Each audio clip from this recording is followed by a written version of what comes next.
రాష్ట్ర ప్రభుత్వ ఉద్యోగులకు సంబంధించిన సమస్యలు, పెండింగ్ డిమాండ్లు, సంక్షేమ అంశాలపై ఏపీ సచివాలయంలో మంత్రుల బృందం బుధవారం 21 ఉద్యోగ సంఘాల ప్రతినిధులతో సమావేశమైంది.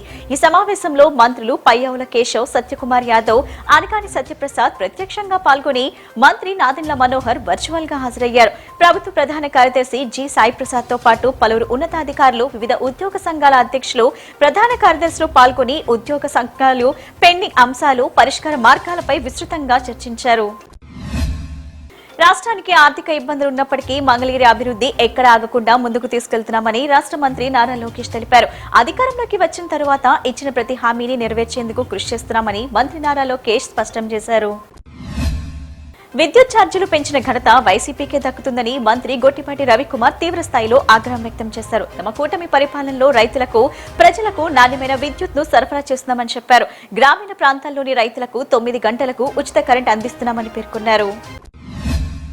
మచిలీపట్నం నగరాన్ని మరింత పచ్చదనంతో, ఆహ్లాదకర వాతావరణంతో తీర్చిదిద్దే దిశగా మరో బృహత్తర ప్రాజెక్టుకు శ్రీకారం చుడుతున్నట్లు రాష్ట్ర గనులు, భూగర్భ శాఖ మంత్రి కొల్లు రవీంద్ర తెలిపారు. నగరంలో 18 ఎకరాల విస్తీర్ణంలో అర్బన్ ఫారెస్ట్ ఏర్పాటుకు ప్రతిపాదనలు సిద్ధం చేశామని వెల్లడించారు. దేశ రాజధానిలో ప్రధానమంత్రి నరేంద్ర మోడీ అధికారిక నివాసం లోక్ కళ్యాణ్ మార్గ్ సమీపంలో కాంగ్రెస్ పార్టీ చేపట్టిన ఆందోళనల ప్రభావం విజయవాడలో ప్రతిధ్వనించింది. దీనికి నిరసనగా విజయవాడలో బీజేపీ నాయకులు భారీ ఎత్తున రోడ్డుపైకి వచ్చి ధర్నా నిర్వహించారు. వారిని కాంగ్రెస్ కార్యకర్తలు అడ్డుకోవడంతో తీవ్ర స్థాయిలో ఘర్షణ చెలరేగింది. నడి రోడ్డు మీద ఇరు పార్టీలు బాహాబాయికి దిగాయి. కర్రలతో కొట్టుకునేంత వరకు వెళ్లింది. దీంతో నగరంలో ఒక్కసారిగా రాజకీయ సెగలు రేగాయి. ఇరు పార్టీల నేతలు పరస్పరం ఆరోపణలు చేస్తున్నారు. గిరిజనుల రాజ్యాంగబద్ద హక్కుల పరిరక్షణకు కూటమి ప్రభుత్వం కట్టుబడి ఉందని గిరిజన సంక్షేమ శాఖ మంత్రి గుమ్మడి సంధ్యారాణి స్పష్టం చేశారు. గత ప్రభుత్వ నిర్లక్ష్యంతోనే జీవో 3 రద్దయిందని ఆరోపించిన మంత్రి ఈసారి గిరిజన సంఘాలు, మేధావుల అభిప్రాయాలను తీసుకుని చట్టాన్ని రూపొందిస్తున్నామని చెప్పారు. తల్లికి వందనంతో ప్రతి విద్యార్థి భవిష్యత్తుకు భరోసా ఏర్పడిందని సెంట్రల్ ఎమ్మెల్యే బోండమ్మ మహేశ్వరరావు అన్నారు. అంగన్వాడీ, శానిటేషన్ సిబ్బందికి కూడా ఆ పథకాన్ని విస్తరించడం చారిత్రాత్మకమని ఆయన వ్యాఖ్యానించారు. 42.70 లక్షల మంది తల్లుల ఖాతాల్లో 10,025.78 కోట్ల రూపాయలను నేరుగా జమ చేయడం ద్వారా సూపర్ 6 హామీల అమల్లో మరో మైలురాయిని అధిగమించినట్లయిందన్నారు. ప్రతి బిడ్డ చదువుకోవాలనే లక్ష్యంతో తల్లికి వందనం పథకాన్ని అమలు చేస్తున్నామని మంత్రి కొల్లు రవీంద్ర తెలిపారు. అర్హులైన ప్రతి కుటుంబానికి సంక్షేమ పథకాలను పారదర్శకంగా అమలు చేస్తున్న ఘనత కూటమి ప్రభుత్వానికే దక్కుతుందని మంత్రి స్పష్టం చేశారు. రాష్ట్రంలో పొగాకు రైతులు తీవ్ర ధరల సంక్షోభంతో ఇబ్బందులు పడుతున్నారని వైసీపీ అధ్యక్షుడు వైఎస్ జగన్మోహన్ రెడ్డి ఆరోపించారు. పొగాకు రైతులకు అండగా నిలిచేందుకు వచ్చే వారం నుంచి ఉమ్మడి పశ్చిమ గోదావరి జిల్లాలో పర్యటించి రైతులను ప్రత్యక్షంగా కలుస్తానని ప్రకటించారు. ప్రభుత్వం స్పందించే వరకు వైసీపీ రైతుల తరపున పోరాటాన్ని కొనసాగిస్తుందని స్పష్టం చేశారు. నగరాన్ని ఘన వ్యర్థాల నిర్వహణలో రాష్ట్రానికి ఆదర్శంగా తీర్చిదిద్దే దిశగా వేస్ట్ టు వెల్త్ కార్యక్రమాలను మరింత విస్తరించాలని నగరపాలక సంస్థ కమిషనర్ ధ్యాన్ చంద్ర అధికారులను ఆదేశించారు. అజిత్ సింగ్ నగర్లోని excel plant garbage transfer station ను పరిశీలించిన ఆయన తడి, పొడి వ్యర్థాల రీసైక్లింగ్, పూలు, కొబ్బరి పీచు, నిర్మాణ వ్యర్థాలతో విలువైన ఉత్పత్తుల తయారీతో పాటు బయోమెథనైజేషన్ ద్వారా ఇంధన ఉత్పత్తి వంటి కార్యక్రమాలను మరింత సమర్థవంతంగా అమలు చేయాలని సూచించారు. అలాగే ప్రతి ఇంటి వద్దే వ్యర్థాలను తడి, పొడి, గృహ ప్రమాదకర, శానిటరీ వ్యర్థాలుగా వేర్వేరుగా అందించేలా ప్రజల్లో అవగాహన పెంచాలని, మూలం వద్దే వ్యర్థాల వ్యర్థీకరణ జరిగితేనే వేస్ట్ టు వెల్త్ కార్యక్రమాలు పూర్తి స్థాయిలో విజయవంతమవుతాయని ధ్యాన్ చంద్ర తెలిపారు. అమెరికాతో స్వేచ్ఛ వాణిజ్య ఒప్పందంపై మోడీ సంతకం చేయవద్దని కౌలు రైతు నేతలు డిమాండ్ చేశారు. దేశీయ రైతాంగానికి నష్టం చేకూర్చే ఏ విధమైన స్వేచ్ఛ వాణిజ్య ఒప్పందాలపైనే కేంద్ర ప్రభుత్వం సంతకం చేయకూడదన్నారు.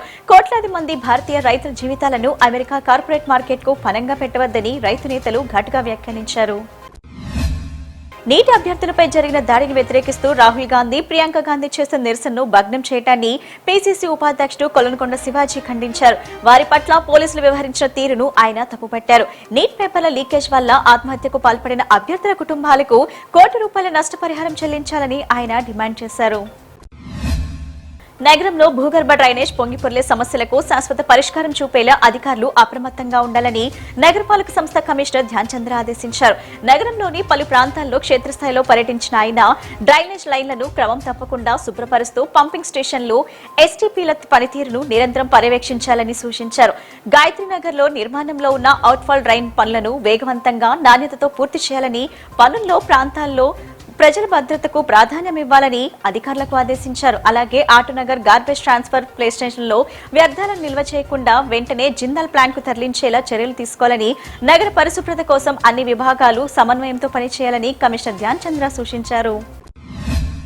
ఎల్నినో ప్రభావంతో ఏర్పడిన వర్షాభావ పరిస్థితులు రైతుల పంటలను దెబ్బతీస్తున్నాయి. సాగునీరు లేక కృష్ణా జిల్లా గుడివాడ పరిధిలోని పలు గ్రామాల్లో రైతులు ఇబ్బందులు పడుతున్నారు. ముఖ్యంగా బొమ్మలూరు రైతులు ఎండిపోతున్న వరి పైరును కాపాడుకునేందుకు ఆందోళన చెందుతున్నారు. సాగునీరు విడుదల చేసి తమ పంటలను కాపాడాలని రైతులు వేడుకుంటున్నారు. ఎమ్మెల్యే వెనిగళ్ల రాము వెంటనే స్పందించి బొమ్మలూరు గ్రామానికి సాగునీరు అందించి రైతులను ఆదుకోవాలని కోరుకుంటున్నారు. రైతుల కష్టం వృధా కాకుండా తక్షణ చర్యలు చేపట్టాలని విజ్ఞప్తి చేశారు. రాష్ట్ర ప్రభుత్వం విడుదల చేసిన జీవో నెంబర్ 1426 ను వెంటనే ఉపసంహరించుకోవాలని YCP employees and pensioners wing రాష్ట్ర అధ్యక్షుడు ఎన్ చంద్రశేఖర్ రెడ్డి డిమాండ్ చేశారు. అగ్రేడ్ లిస్ట్ పేరుతో ప్రభుత్వ ఉద్యోగులు గెస్టెడ్ అధికారులపై నిఘా పెట్టడం నిరంకుశ చర్య అని విమర్శించారు. ఉద్యోగులను భయపెట్టి ప్రభుత్వ చెప్పు చేతుల్లో పెట్టుకునేందుకు ఈ జీవో తీసుకొచ్చారని ఆరోపించారు. ఇప్పటికే ఏసీబీ, విజిలెన్స్ వంటి వ్యవస్థలు ఉండగా మరోసారి ప్రత్యేక నిఘా అవసరం లేదన్నారు. ఉద్యోగ హక్కులను కాలరాస్తూ వివిధ శాఖల్లో ప్రైవేటీకరణను ప్రోత్సహిస్తున్న ప్రభుత్వ జీవో 1426 ను వెంటనే రద్దు చేయాలని, లేదంటే ఉద్యోగ సంఘాలతో కలిసి పోరాటం తప్పదని నల్లమరు చంద్రశేఖర్ రెడ్డి హెచ్చరించారు. విజయవాడలోని గిరిజన సంక్షేమ శాఖ కమిషనర్ కార్యాలయం వద్ద అవుట్సోర్సింగ్ టీచర్లు ధర్నా నిర్వహించారు. గత 22 ఏళ్లుగా గిరిజన సంక్షేమ గురుకులాల్లో పనిచేస్తున్న తమను డీఎస్సీ నియామకాల నేపంతో తొలగించవద్దని వారు కోరారు. సమావేశం కోసం వచ్చిన గిరిజన సంక్షేమ శాఖ మంత్రి గుమ్మడి సంధ్యారాణిని కలిసి తమ సమస్యలపై వినతి పత్రం సమర్పించారు. 40 నుంచి 50 ఏళ్ల వయసులో ఇప్పుడు ఉద్యోగాలు తీసివేస్తే రోడ్డున పడతామని, తమను తొలగించబోమని గతంలో మంత్రి ఇచ్చిన హామీని నిలబెట్టుకోవాలని విజ్ఞప్తి చేశారు.